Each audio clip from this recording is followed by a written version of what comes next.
On this week's episode of Marketing O'Clock, We're saying LSAFO to new Google Local Business Finder changes. And hats off to Google's new political ad policies. Meanwhile, Microsoft is going micro hard on lodging with their new property center. All on today's show. Welcome, you are listening to Marketing O'Clock. Just stay tuned. Digital marketing news, but let's get specific. Digital ads, SEO and analytics, social media and more. Pretty much everything that'll make your website perform. With new shows every Friday. We give you the news with sass and puns and definitely hot takes. Thank you for tuning in. You know what time it is. It's officially Marketing O'Clock. Settle in, sit back, keep it locked.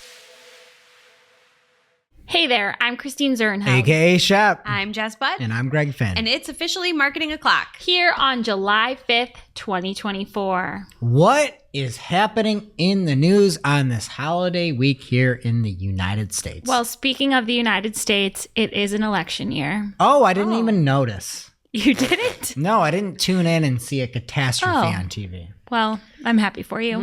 But for the rest of us that are living in reality, it is an election year, so Google is making some updates to election ads. First, Anu is reporting for Search Engine Land that they are expanding the definition of what's considered an election ad. So the new definition will include ads featuring current office holders or candidates for federal elected offices, current officers or office holders or candidates for state level elected offices, current office holders or candidates for U.S. territory level affected offices, federal, state, or territory level political parties, or state or territory level ballot measures, initiatives, or propositions that have qualified for the ballot. Can you please say current office holders or candidates one more time? Current office holders or candidates, current Good office job. holders or Very candidates. nice. So I got through that. Shep for president. Oh God, no. You've got my vote. So if this- Just right now, I will do the early balloting. If you're on the list, I will implore our listeners to, Jess, do you have Shep's vote? Does Shep have my vote? Oh, yeah. Yes. Okay. Always. Every year. It's the last place I'd want to be, truly. I know. You could do a great job. So if this sounds like your ads, you will need to be verified by Google and complete the election advertising verification program. So I think you know if you're a political ad or not, so just don't be stupid. What if I go out there and I start running ads for Greg of the Year?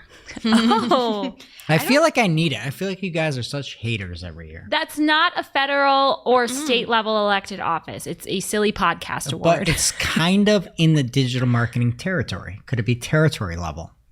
Territory level U.S. ballot territory, meaning like Puerto Rico. Oh, okay. I just didn't know Nice if that try. was like PPC. And I don't think it's going to help you either way, so just save your money. Okay, I take back my vote. I'm voting for the brainworm guy. Second piece of news here, there are new disclosure requirements related to synthetic content and political ads. So this reads, quote, advertisers are now required to disclose election ads that contain synthetic or digitally altered content that inauthentically depicts real or realistic looking people or events by selecting the checkbox in the altered or synthetic content section of campaign settings. So I don't know if this is only going to be there for political ads or if it'll be there for everyone, but you have to check that box. And depending on the ad type, it seemed like mostly video ad types, Google will have a disclosure in the ad for you. And then if you're any other type of ad, you have to have the disclosure in there yourself. Yeah, and I think that Google will auto apply that for shorts on mobile, in-stream ads, and then there's one other feed, if you had a feed. So anything else, you still need to put that clearly. I think it was like clearly, and I forget the verbiage on there, but you clearly have to put that in your ad or you're going to be sent to jail. Oh. I'm just kidding. I said sent to jail. Yeah. I thought this was really silly. Like, don't use synthetic content for political ads. That seems very dangerous Right? already. Yeah. Like, just don't. That seems like the safest option. So I went to research our lovely political candidates in 2024. And right at the top, I found this beautiful picture of Nikki Haley. And I don't think she's really wearing that hat. I gotta say. There is no chance Do you think? she is wearing that hat with that hair looking so good with the half bang coming out. What is it called? A half A bang? side bang? Side bang. Oh, bang. curtain bang? Curtain bang. No chance that is happening. So I don't know if that's what they mean by synthetic content, but I just don't think she's wearing that hat. She looks Just great, bad though. Photoshop. She looks great. She but looks the great. hat does not fit well. Yeah, it looks like somebody learned Photoshop earlier in the day. Yeah. And then on the other side of the line, I really loved in Biden's ads, Trump is always has, if he ever has a picture of him, he has this like gray filter over him. So he looks things are like, dire. yes, like, Honestly, I don't know if that counts either. I Why don't think would- that's a skin tone. Oh no, I know what a skin tone is. But It is burnt sienna. Yeah. Like that is like I don't know what this almost looks like black and white. Yeah. this is just bad. It says Biden for president. And that's all it says. And then it's a picture of Trump. If Oh. you don't know who anyone is, that's very confusing. Shep, though, I'm with you. I feel like there's a term called false advertising. Mm-hmm. And maybe you shouldn't falsely advertise for things that are the most important decisions that people have to make in a country. Yeah. Like maybe if you check that box, that ad should just be removed. Just don't use synthetic content. Is it really that important? It's just, Does I she don't know. need that hat? I don't know. What else is happening, Greg? Okay.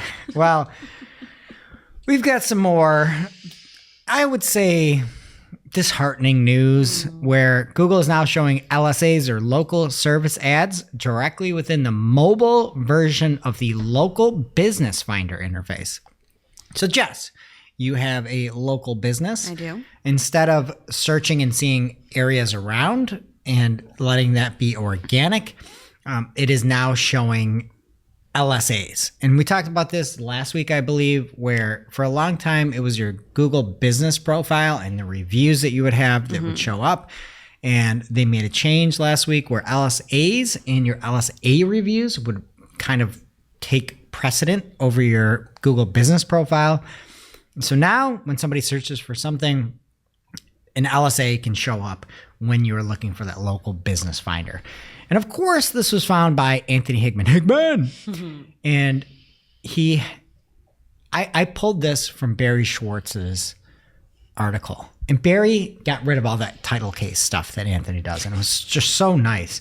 Anthony had said, we have to make LSAs work. Put them everywhere. How is this good from a user experience point of view in any way, shape, or form? You're now shoving the thing that they first saw back in their face when they're going to the local business finder map. Also, clicking the drop down on this new feature immediately expands LSA from 2 to 8 listings. And it appears that PPC ads also repeat now halfway down the page. This is getting ridiculous, guys. They repeat? Yeah, so you can have multiple. And I'm going to go to Barry now. He took the title case and just put it to all lowercase, and it's so much more legible. I feel like Anthony Hickman is the Cam Newton of PPC. Who's Cam Newton? He is a MVP quarterback Oh. from the Carolina Obviously. Panthers, Patriots. I know who he is, but he I writes don't in know. like hieroglyphics. Oh, okay. I wanted to say Hickman put out like a normal human tweet after this too. Like it was easily legible. He did? Yes, he said, and you can see it underneath. He said, funny too, that immediately after eliminating the ability to dispute leads and the elimination of out of geo and out of practice area lead dispute categories, they literally shove LSA into every spot they possibly can. LOL. But that I copy pasted that from Twitter. You Like, did. He figured out. That's a Hickman Yes. post. He figured out how to type like a human being. He turned his Cam Newton off on that one. Wow. And I guess the moral of the story is here. If you run LSAs, we've seen those changes to credits. We've seen the addition to Google Maps only on iOS, and now it's showing up in Business Finder. So make sure that you are getting quality leads. Yeah. Adjust your bids if you have to. There are more and more LSAs showing up everywhere.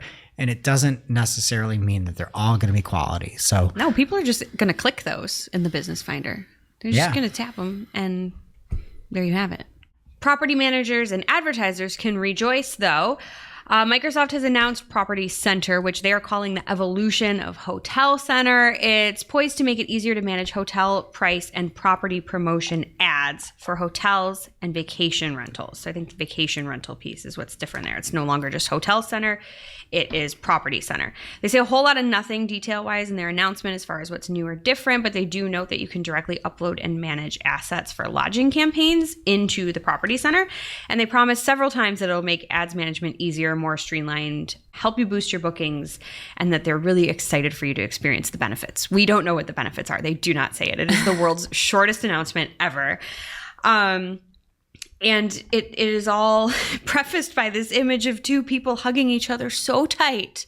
This is the image from the announcement. I don't know if they're excited that Property Center is finally here, or if they're on vacation and they're just happy that they somebody's booked. visiting someone else. I don't get it. It's very sentimental, this image, for an announcement that has no information in it. Brings joy to my heart. Just what? Brings joy to my heart. Yeah, at least it's positive, I suppose. They also did announce in conjunction with this that lodging campaigns, aka hotel price ads and property promotion ads, are globally available now to all advertisers. That was not the case before. So you got that going for you as well. And maybe you'll get this happy couple come and stay at your place. I don't know. That's nice. And I also added a tweet from Cam Newton, so you can see how he writes. I'm glad he They should have put that at the Right? top of the Microsoft. I actually feel like this is easier to understand than Higman's tweet. We do understand there is a difference between the truth versus hating, right? Love.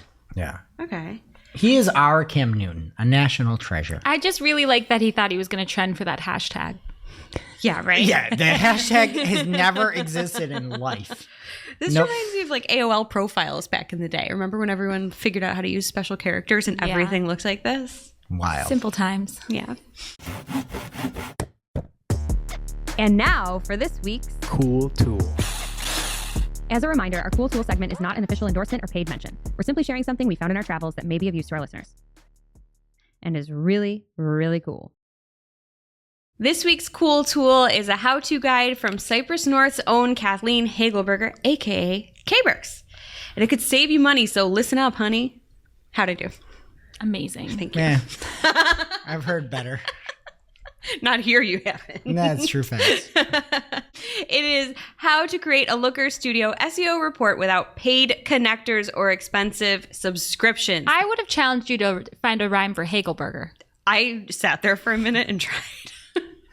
But I didn't. The only thing I come up with was nothing burger. And it is a something burger. It's a very significant something burger. So it's the best I could do. It's also not a rhyme. I know, You're but just it had using burger and burger. You're like Lil Wayne.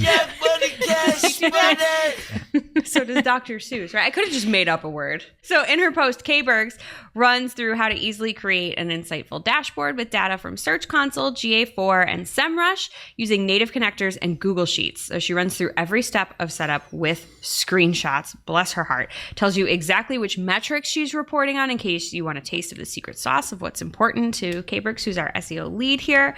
And it's amazing and very, very easy to follow. So it's an SEO example, but you could absolutely use this method for reporting on other traffic too. So everyone that works in Looker Studio can benefit from reading it. Definitely recommend giving it a glance and actually a thorough read through. So as always, we'll have the link in our newsletter as well as on Discord. That's newsletter.and community.marketingoclock.com respectively. So pick your poison and check it out. Now it's time for this week's Take of the Week. This is a #fire digital marketing take with extra spice served up for you. We simply deliver the take for your consumption. We give no opinions. We don't influence. You make the call. This week's Take of the Week comes from Andrew Lolk of Savvy Revenue. And Andrew has what I consider a phenomenal take on branded search for e-commerce specifically. And the title of the post is called "The Real Reason Nobody Agrees on Branded Bidding in Google Ads, Including PMAX." I'm going to just spoil it here. He gives the right answer at the end, and it's one of those where it's nuanced. But he goes through and talks about who should be including branded, when it makes sense, when it doesn't make sense, and talks about a variety of different things, using experiments to test bidding levels, how to be on the lookout for affiliates, campaign structure for brand bidding, brand and non-brand ROAS, and how that should never be aggregated. And that's something we do, right? Like when we report on anything, we're like, here's your brand, here's the non-brand. We're always pushing for non-brand, but making sure that we're protecting the brand, right? And he talks about that, like, yes, you need to protect your brand. This is the post to me that exemplifies great PPC blogging. It's like what the internet used to be. Now everything is so sensational. It's like clickbait, like LinkedIn posty type stuff. I just think if you have a question about brand and including it or non-brand, this might be the best post I've ever read. Wow. On it. 100%. Take of the week. And guess what? At the end of the day, there's no take. And sometimes that's the most effing powerful take that you can have. Is that there's no right, we're not here to make headlines and get attention every second of the day. We're here to educate and inform and help you make better decisions. And that's what this post does. And I effing love this post so much. I wish there were more blogs and LinkedIn posts like this and less clickbait nonsense. And you know what? This might not perform well, but it performs in my heart. You make the call. You make the call. Is it good or bad? It's good. And if you think it isn't, you're wrong. Now it's time for this week's Pew Pew Lightning Round. At this point in the show, we split up our content into 3 parts: paid, organic, and social. First up in the paid universe this week. Wait, we didn't talk about this? Oh, sorry. It's the recap. Yeah, we have a couple of questions here. Relax, Greg. Sorry. I'm I'm gonna keep like, going. wait, this was last week. This should have been like main news 1A. Yeah. So we have a couple of questions about the updates to search ads query matching and brand controls that Google announced last week. One is from Mizzle-Don't Panic @_Mizzle_.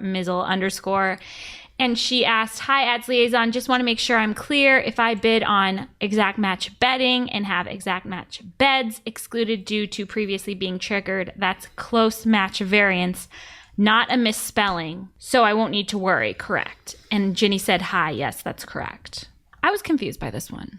Is she talking about a negative keyword? Yes. Okay, So got it. we talked about this last week where Google will now match negative keywords with misspellings. So her example was if I bid on the word bedding, like sheets, attire for your bed, but she doesn't sell beds. Right. And if she has beds excluded, it doesn't mean that it's going to think bedding is a misspelling. BEDDING, not like, sports stuff. Okay. So that was a legit question. We talked about it last week. Is there going to be close variant stuff in there? No. So you can still go for the bedding stuff and you will not show up for an actual bed. So just misspelling. Just misspellings, which is a really awesome thing. Yeah. And why we love Ginny is for explaining some of these things and making it very clear. Thanks, Jenny. Thanks, Greg. We had another question from Joe Schmo @Joe Schmo about brand exclusions expanding to all match types, which has been promised at this point, but it's not available to anyone yet. He said, hi, Ginny, will this brand exclusion technology give us the ability to prevent our ads from showing for searches for random lawyers' names? She said, hi, Joe and Anthony, because Anthony chimed in and said this would be amazing. Amen. Yes, though you'll need to know the brands, so the firm or the lawyer's names in that case, and request to include them in a brand list for exclusion. This is also an area we're continuing to look at, and feedback we've received has been helpful. And then Joe replied and said, ugh, which is how I feel too. It would be nice if you could just exclude all competitors or all related brands. They will never do that. Well, that sucks for us. Yeah, they got to go find every single lawyer's name. There's no money in that, though. Well, of course, but that's hence the UGG, though. I agree, but use negative terms then. That's what that's for. There's no financial upside to being exclude all brands if you're Google. Yeah. You want to show on as much stuff as possible. Well, they could just do the right thing. I mean, we have a long, seasoned history of that not happening. Next up, Dario Zanoni posted on LinkedIn about the Meta ads rumored removal of detailed targeting exclusion function. So he said, some time ago, I shared a warning message from Meta about the removal of detailed targeting exclusions. At that time, a Meta representative declared this message was a bug and that the function would not be removed. And then he included receipts.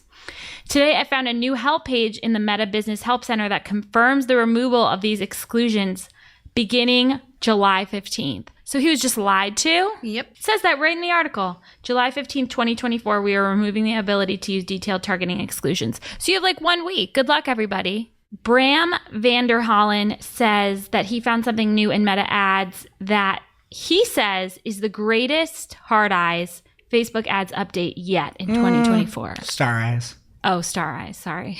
I thought you were going to argue that they've had a better update. I was like, it's usually bad news. So you can now edit the attribution settings to show differences in conversion count. So you can not only change the click attribution window, but also the conversion count attribution window. And you can either include all conversions or first conversion. And he says by leveraging this new attribution feature, you will be able to see first conversion data, and this will be more aligned with the results in GA4. I love Brahms screenshots. He always includes a little headshot. Mm-hmm. So there's no stealing. And in this one, he loves it so much, he had a little clip art for wow. Yeah, it's like Batman-esque. It's really fun. So then he had another update here with another headshot, but just like a red box. He's not excited about this one. He says there's a new offers feature for Facebook ads. These are part of the new ad sources option. And he has a screenshot of it where you can have an offer in here with a discount code. And then David Herman talked about a similar thing separately. He said, be very careful with this. Meta is randomly adding URLs here after you publish your ads right now. Multiple times I've just seen throwing in any discount code it can find, including affiliate codes. What? That would be bad. You're paying to go give somebody else money. Wow. And I trust, in Herman we trust, we always say.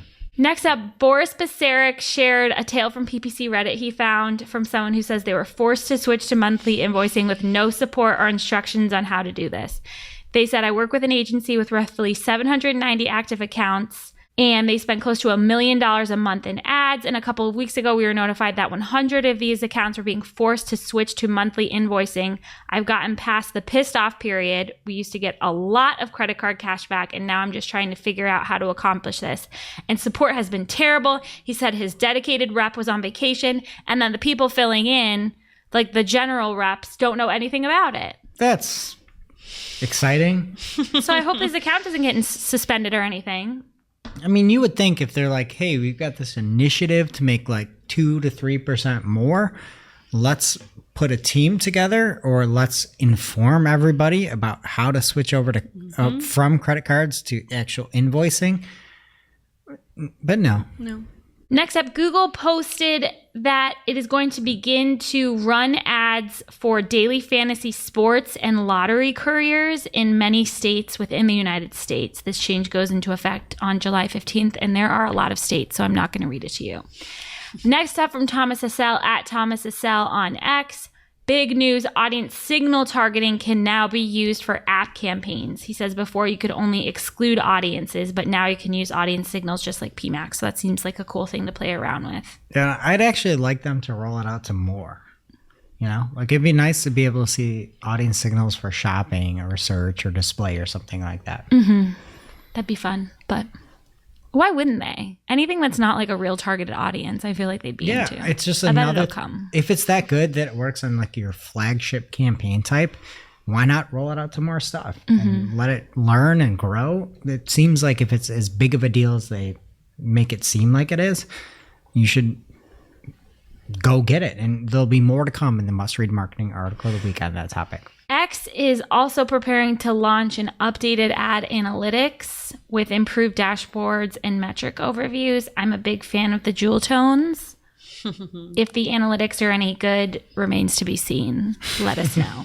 And finally here, Apple's 30% fee for Facebook and Instagram ads is expanding to more regions. So you may remember this back in February. If you purchase Facebook or Instagram ads on an iPhone, so probably only if you're a small business owner, you're subject to a 30% fee that goes directly to Apple. And that is now rolling out everywhere. So just make sure you're buying ads on your computer for Instagram and Facebook. What's happening in organic? All right. There are some delays and latency issues with the Google Search Console performance reports. It's happened every now and then. This one's a particularly long one.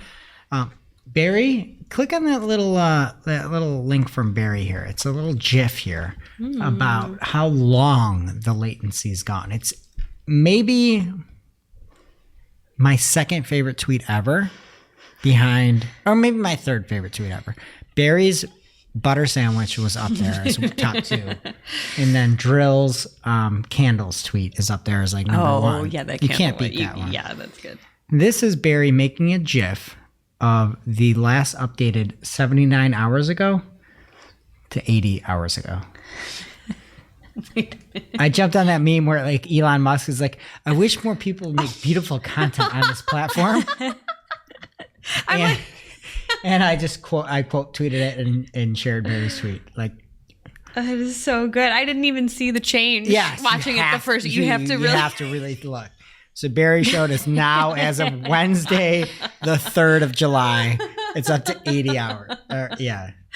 80 Doing hours. the Lord's work. I love it. It just says, slow news day. Yeah. There's also a rumor that this was due to an unconfirmed update. John Mueller said, no, it's not an unconfirmed core update. So SEOs just chill for a second. There's some issues going on.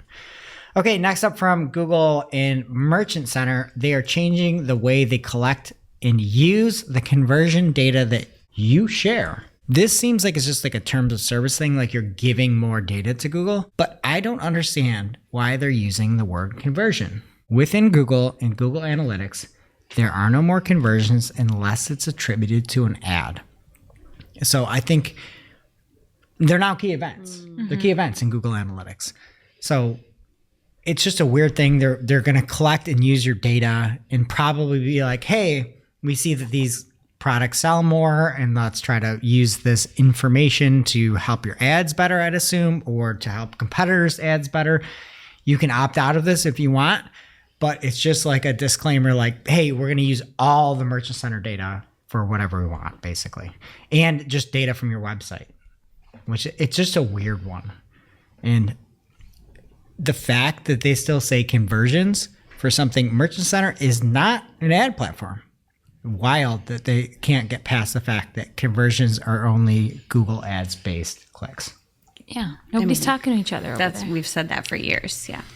Okay, and from Rand Fishkin, love him or hate him over on SparkToro, he has an update to the 0-click results in the U.S. 58.5% of clicks are 0-click searches, which means people do another search or they just get their answer basically and do nothing afterwards.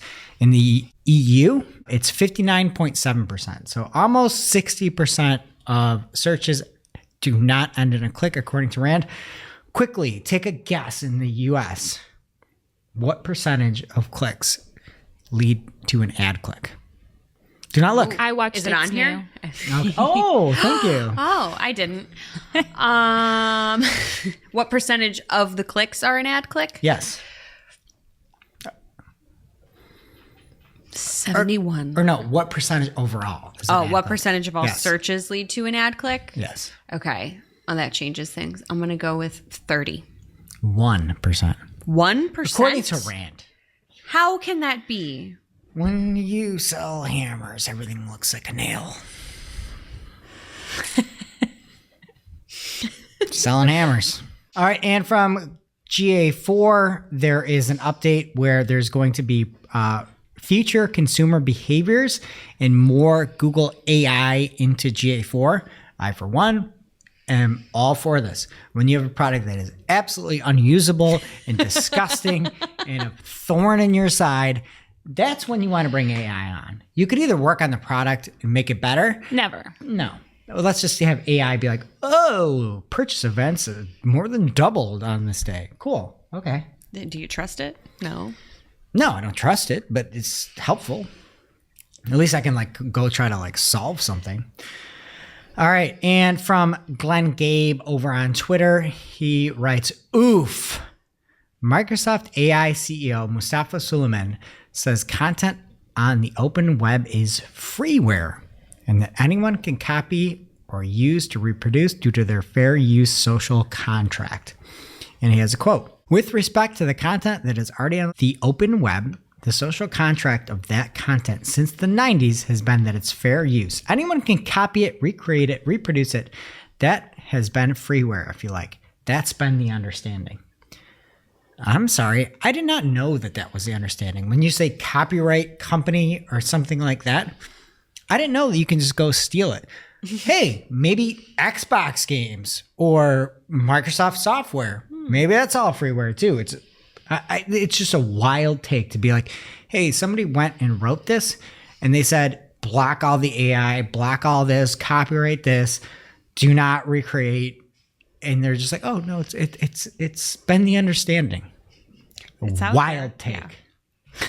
And you think like just with everything going on with ChatGPT and Google, just like shut your mouth, Microsoft.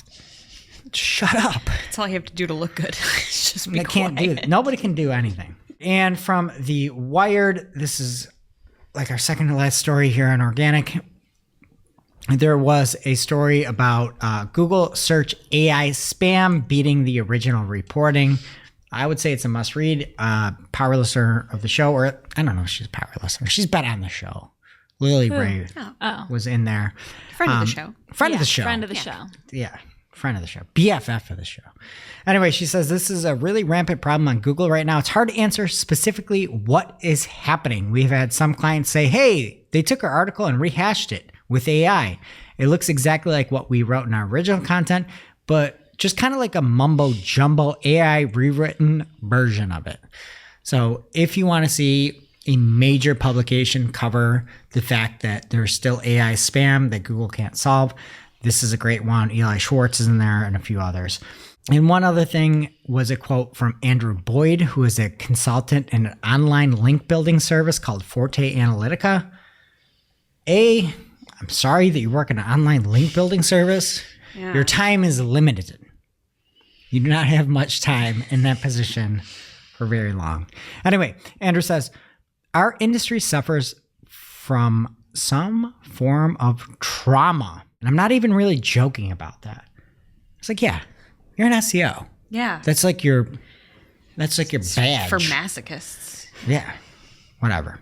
Anyway, check it out over on Wired. In from my inbox this morning, Google sent me a notice. It's the first one I've ever seen saying, show customers 5 more products from your website on Google. Google found 5 products on your website that are not currently in your merchant center. As of August 5th, 2024, these products will be automatically added to Google Merchant Center. You can also start to add them now. Are they in there? Are they not in there on purpose, Greg? These were samples and a gift card and a hat. Oh, for the client, you know who it is. No. Mm-hmm. We are not pushing samples for a reason. We're pushing products. I understand you could have a sample show up in free listings. We don't want samples. Jess, it's your client. Do you want samples to show up in the free listings over actual products? In the free listings? Sure. Yes. Over actual products. Not over actual products. Okay. Well, I mean, if it's free and somebody's getting a sample and it's going to bring them Well, in, then let this go. Well, this is not for, you were in organic. I thought this was for ads. But still, I mean, I would It's for rather, if everything, somebody's searching to be for honest. something, I would rather them find the product. If you have a catch-all campaign, this will run into that. Yeah. I wouldn't want a hat to show up. That's for damn sure. Right, but if you say you search for that product, I'm going to buy it. I don't need a sample. Yeah. Sorry. My brain is only half. I'm so pregnant. Somebody searches for something. They have intent to buy it. Yeah. Would you want the product to show up in the I want the product product price, to or a show sample up. to show up? No, I want the product to show up. And in this example, we have the got sample out of the feed. Correct. So that On we are purpose. not, when somebody searches for product name, that the very low price or zero price sample doesn't show up as a product. Instead, the actual product shows up as a That sample makes sense. in there. Yeah. Now, I see what you're doing and why. yeah, It's very it logical. didn't work at I all. wasn't connecting in my brain. No. But the thing to me is that they will be automatically added to Google Merchant Center. Is this the whole email? Because it says you can get started. Can you stop this? Yes, you could stop this. But the fact of the matter is you have to go actively get in there and stop it. That's ridiculous. Okay, that's it in organic. What's happening in social, bud? Meta is expanding access of their broadcast channels feature, which lets creators send content to followers en masse in a chat format. This is now going out to all Facebook pages that have over 10,000 followers. So in addition to the expanded access, they're adding in new capabilities. You can share your broadcast channel content to Facebook stories with dedicated stickers.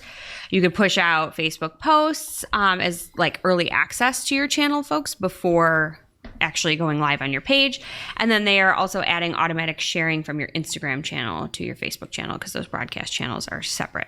Also from Meta, they are launching the first stage of Instagram's AI Studio, which will allow creators to build AI versions of themselves that can interact and chat with fans via Why? DM. I don't know. It seems crazy. You can, like, it's good for fact-based stuff. Like the article was saying, a lot of creators get the same questions over and over again, and it can use like the voice of the account to interact with folks. So that makes sense. But it just seems like a shift towards people just wanting to like chat with an AI version of a creator, and I don't love that. It's weird. It's weird for humanity. Yeah. I don't really care about the functionality. It's a weird thing for people. It's like that conversation we had last week that I don't want to repeat. Yeah. Well, do you remember we talked about AOL already? Do you remember you could like chat with the Swim Fan chatbot on AIM? Oh, yeah. This is like that. the original chatbot. Yeah. Forgot Which that was about like that guy. fun because she was a psycho and like you knew what you were Oh, doing. was a girl? Swim Fan? Yeah. Yeah. She was obsessed with that swimmer, the boy. I forget his name. Was it a TV show too? It was a film. Okay. It's a great thriller. Anyway, it's just like weird. Like I could see how that's fun for like a 12-year-old that wants to do something weird for a minute, but it's just, they were putting a lot of resources into this, so I don't know. Keeping it AI, TikTok is working on a new chatbot called Genie. Should have been like Talk to Me or TikTok, but what do I know? From the trademark that's been filed, there are plans for it to simulate conversations, facilitate interaction and communication between humans and AI, and produce human-like speech and text. So Right. that's coming. Cool. I dream of this. Wow. Nobody out there is going to get that. We're so old. Do you put a lot of work into your TikToks? Well, if you do, you can use them now more easily on other platforms. Jonah Manzano shared on Threads that TikTok has now added 2 options when saving your videos. Oh my You can gosh. save it with a watermark, Oh my gosh. or you can save it without. No way. But There you you have to go. post it first. You have to post it first. To save without a watermark, you have to post it to the TikTok platform. My time is coming. Then you can save. Yeah. Yes. This would be great for you. XXITXIXX Teeneth X. Is Shep. Sextina. Was that correct? It's a reference to the movie The Other Guys, and I really should change it. Okay. Oh, I That's always thought Shep it was on Xtina. Instagram. Like Aguilera. No, that's where the X comes from. Makes sense. Yeah. All right. Who's ready for back to school? School just ended. Stop it already. Like literally last week, right? Stop it. Literally last week. Stop it. I understand this is a The marketing South. guide, and this is why you need to do this early. And I appreciate it, but it's still triggering to just see back to feels school. awful. Also, my sister teaches in Tennessee, and they're going back in July. So They're going back in July. last week of July. Notice, Greg is moving to Tennessee. Send the kids back. TikTok has a new 16-page back-to-school campaign playbook. They do say they have like a peak shopping season chart in here, and it does say that, I forgot the percentage, about a third of parents start shopping in July. So you're late, I guess, if that's the case. But they talk about other insights like popular purchase categories, important consumer considerations like price versus other things. So if you're on TikTok and advertising there, you should definitely check it out. Last up, Elon Musk claims that X reached a usage high after the presidential debate. He said 76 billion total user seconds in the US, which beats the previous record by 5%. The social media today coverage on this suggests otherwise, or suggests that there's data otherwise. No. I think mostly he's full of hot air. I believe that this number is under what it actually is. Anybody watching it looking for live news? If you watch that debate, you were on X. You're on Twitter, whatever you want to call it. I watched the debate. I was not on X. Yeah. But it equates to like 12 and a half minutes per user in the US is what it is. So I couldn't get off of Twitter. were you having a good time? No. So you did I was watch having a it. terrible want time. to see. Terrible I'll never time. forget when Will Smith slapped Chris Rock in the face. That was the app I went to. It's the only app. So, yeah. Okay. The only app. There you go. So pay attention. It's political season. People are engaging on the platform, whether the numbers are right or not that he shared. People can dispute, but the panel has spoken. Folks that actually use the platform. When say something's it was- happening right now, There's only one nowhere else. platform. There you are. And that brings us to our real life segment. Straight out of our accounts and into your ear holes. It's time for Working Hard or Hardly Working, where we talk about what's going on in our IRL work, good, bad, or otherwise. I may have said this before, but if you are in B2B, it's so important to label your campaigns by ad schedule and have really consistent ad schedules. So if something's a weekday campaign that's not on the weekends, make sure it's always on at 7 a.m. and off at 9 p.m. Like, don't mess around. Keep it consistent. You will thank yourself when it is the 4th of July and you need to change the ad schedules, and you can do it in bulk. It makes things so much easier. And label them. There's a apply to all cards option when you're building meta carousels. So you only have to put in certain things that you're going to repeat, like a landing page URL once. Thank the Lord. Working hard. And one of our newest employees for me, we were looking and trying to see what campaigns had actually spent the entirety of the budget. He said, can we just make like an unspent daily budget column? And we did it live, and it's awesome. It doesn't work for shared budgets, but just we talk a lot of smack about Google ads here and there all the time, whatever you want to say. The custom columns is a godsend, and you could just say, what is the spend versus daily budget, and figure that out. And it was amazing to see where we had lack of coverage. Now it's time for this week's ICYMI. ICYMI people. This is something you just might not have seen. Maybe something that you overlooked, but you shouldn't have. ICYMI people this week, it is from Anthony Higman at Anthony Higman on X, and he is in title case once again. Always. He says, anyone familiar with interaction coverage percentage? So this is from Google Ads, and I guess it is only for call ads, and I am not familiar with it, so I'm just going to read what it says. It says interaction coverage is the percentage that results from dividing the number of times your ad with this interaction type was shown by the number of times your ad with this interaction type was eligible to show. Interaction coverage data may help you refine your bid strategy. So the interaction is the call. I didn't know that. Good to know. I don't know call ads though. Don't call me, please. Now it's time for our must-read marketing article of the week. An article so advanced, so in-depth, so detailed that we simply cannot cover it in its entirety on today's show. This week's must-read marketing article of the week comes from Mike Ryan over at Smarter E-commerce. Mike Ryan had a recent webinar where he went through a bunch of questions that people had burning about PMAX. And he got the 18 most asked questions, and he answered them in the recent blog post. Some of those questions include, what do you think of agencies that set up PMAX campaigns and rarely manage them? Shouldn't there be regular optimizations? Other questions like, what best practices should I follow for making seasonality adjustments in PMAX? Do you optimize the asset signals? If you're a D2C brand with 1 to 2 million euros in performance spend per year, what's the better option, PMAX or standard shopping? And if you move a product from one campaign to another, will it retain its performance history from the previous campaign? And like 14 more questions. So if you have any concerns or want to learn more about PMAX, go check it out over at smarter-ecommerce.com. Thank you, Mike. And now on to our playlist of curated songs to work to. You can have it over to playlist.marketingoclock.com to listen to Marketing a Playlist. Greg, what will you be adding this week? Happy Idiot by TV on the Radio. What other kind of happy person is there? That's about it now. I will be adding Ray Charles, America the Beautiful, the reason for the season. Oh, That's so nice. I love when that's just going to come on for someone in like November. Jess. in London somewhere. That too.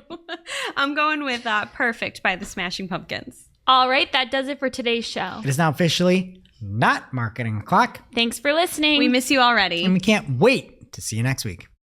Thanks for listening to Marketing O'Clock. If you're looking for more information on today's topics, head over to marketingoclock.com/newsletter to receive every single article we covered. We share the news as it breaks in our Discord community. Head over to community.marketingoclock.com to join. Welcome to this week's Shootin' the Heck. We're after our famous Friday news show. We don't talk about marketing anymore. We just... Shoot the heck. What are we doing today, Greg? We're playing everybody's favorite game today, Which is? Glizzy Trivia. It's trivia about something that if you're in the United States, you probably just consumed a lot of. Glizzies, aka hot dogs. Shout out Joey Chestnut. No. Are there any questions about No. him? I heard he's... Yeah, I He's heard. out. What? He is out of the competition.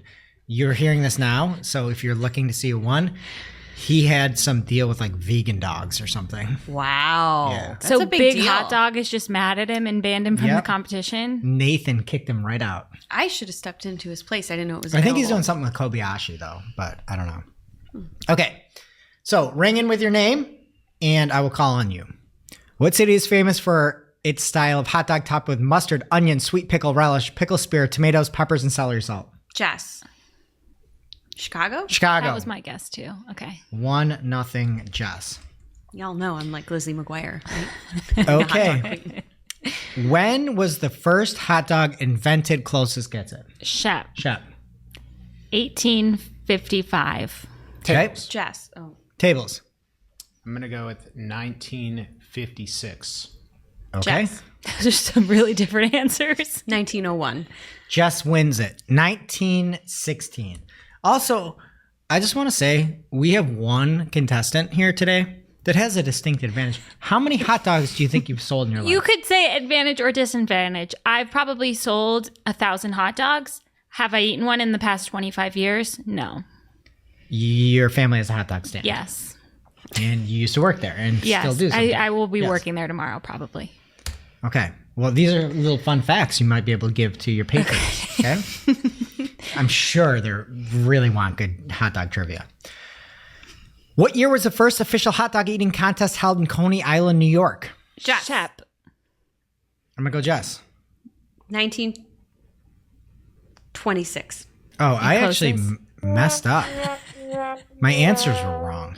Shep, What? you got to win. Sorry. I gotta take this back. The hot dog was attributed to German immigrants in the late 19th century. I read my answers wrong. The Coney Island started in 1916. That's that 1916 number. So you were the closest, Shep. I apologize to the audience. I know this is riveting. But now pottery is here. Jess going to get the other No, one? we're gonna get rid of that one. I've got tons of hot dog trivia here. Oh, now I feel bad. So it was 1916 was the answer though for Coney Island? Okay. That's when Coney Island started. Just in case And then anyone hot dog started in the late 18th century. So Shep was the closest. Okay. I'm just going to give you the answer. The answer is Joey Chestnut. But how many hot dogs did he consume in 10 minutes to get the record? I forget. Tables. Tables. I'm going to say 48. Jess. Jess. 69. 47. Is that how it works? Yeah, but incorrect. 10 minutes, 83 hot dogs and buns. Oh my God. Wow. It's disgusting. The to watch. buns are what gets me. That's so He- much food. They soak them in I water. know, It's so I disgusting. know. Does he like break his record every year? I mean, he's getting up there. You know, like you got prime eating years. Yeah. I think he's, post Apex. Okay. Now he's just All right, so everybody's tied at 1 here. Okay. What do you mean tied at 1? I have 2. Didn't I No, win that? I took 1 away. Yeah, I had 2-0 when you took 1 away. Yeah, you have 1 now. You had 2, and I took 1 away. You have 1. Didn't I just win that one? I was the closest. Didn't Tables win it? No, he said 40 I'll something. take it. Oh, no, you said 47. They both. He said I 49. went under, yeah. Okay, I apologize. Jess, is you have important 2. to me. Tables, you have 0. Tables, have you ever eaten a hot dog even, dude? I have. I've actually seen a live hot dog contest in person. Has anyone else here? No. But I'd just participate. for further context for the last question, the winner, I think, had 8 hot dogs. So In Joe 10 Chestnut's minutes? a At beast. your contest? 8.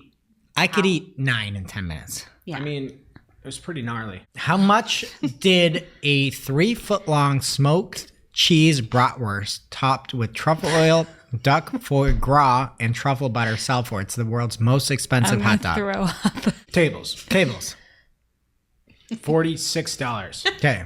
Jeff. 40. Jess. I was going to say $47. Okay, 47. $45. $169. Jess gets it. Jess is up 3-1. That And you've been like a vegetarian for the majority Were of they your in adult Disney? life. I know, but in What the are they last doing year, with I've those eaten enough prices? hot dogs to make up for it. Yeah. Wait, Nathan's famous hot dogs started in 1972. What? This is what happens when you use ChatGPT to make trivia. Whatever. I don't Everything care. we know is wrong. Everything's wrong. I still am going with the fact that Jess has 3, Shop has 1, and Table says 0. How many hot dogs does the average American eat per year? I'm going to go low. Okay. 30. You got to ring it with your name. Shep. Shep, 30. 30. Jess. Jess. 12. Oh, I thought I Tables. was going- Tables. 35. Tables wins it. 60. 2 a month. No, that's How many do you think you eat a year? Yeah, 24. Me? That's Probably shocking like, to me. Probably like 6. How many do you eat a year? I don't. Well, I eat like 2 every time I eat them. So Yeah. if you're like you already, your number is doubled whatever you think you eat. I don't know. I've probably eaten at least 20 this year so far. Okay, so if Jess gets this, she wins. If you guys get it, you stay alive. Have I gotten any points? You have 1 point. Okay. The world's longest hot dog was created in Paraguay in 2011. I'm disturbed. How many feet long was it? I'm disturbed. 7. Okay. Jess. Jess. 12. Okay. Tables. Tables. 25. I love your game theory so much. We need to get you on Prices Right. We need to. It would be so ecstatic. All you had to say was 13. No, I love it. And actually, it was 2,192 feet long. What? Yep. All right, tables. We're still in it. That's a waste. How many? Tables and Jess. And yeah, Hot Dog Queen has lost. I don't like them. Are we tied? No. We are. Shoot. If I lose that, I'm going to be really mad. Okay, our final question here. Tables, you need to get this. In what year did President Franklin D. Roosevelt serve hot dogs to King George VI of England, which caused a stir because it was considered inappropriate for a royal guest? I thought they weren't invented until 1916. Well, that's a clue you We just also gave don't people. know if that's true. Was he president at the time? President at the time. I wish I knew when he was president. FDR. FDR. Jess. He's the Great Depression one, right? Or is that his brother or whatever? That was Teddy. Teddy time. did the parks. He had a stick. Happy birthday, America. Speak softly, carry a big hot dog. It That's had to Teddy? be Okay. 1953. Tables. Tables. I'm going to say 1925. I just adore it. I think it was, wait, King what? Oh, good King point. George VI. Okay, there hasn't been a king of England before this one since the 50s. I think this was in 1897. 1939. So who wins? Tables. How? Hey. Because I gave it to him. I did the math in my head. 25 is closer than 54. I said 53. Oh, you said 53? Okay, so you're off by 14. Tables is off by 39 minus 20. 14. Oh, This is so intense. all right. I got more songs of the summer. Okay. Their longest line of hot dogs, one single hot dog lined up with another hot dog, was made in Senta, Serbia in 2009. Sorry, 2009. How many feet did it cover? It's between Tables and Jess for the win. Shep, do not answer. I just want to say that the world has too much time on their hands. I concur. This This is not what we're about doing hot instead of like solving I've world ever hunger. heard. Yeah. Okay. How long was the line of individual hot dogs that were lined up? Tables. Tables. I'm going to say 5,000 feet. Okay, Jess. 5,001 feet. Jess wins the hot dog contest. It was 6,618 feet. Wow. Do we know how many hot dogs? 2009. We do not know that, but I'm sure some skilled mathematicians out there can figure that out for us. Hey, we hope you're enjoying those glizzies safely this weekend. Happy birthday, America. Officially marketing o'clock. Settle in, sit back, keep it locked.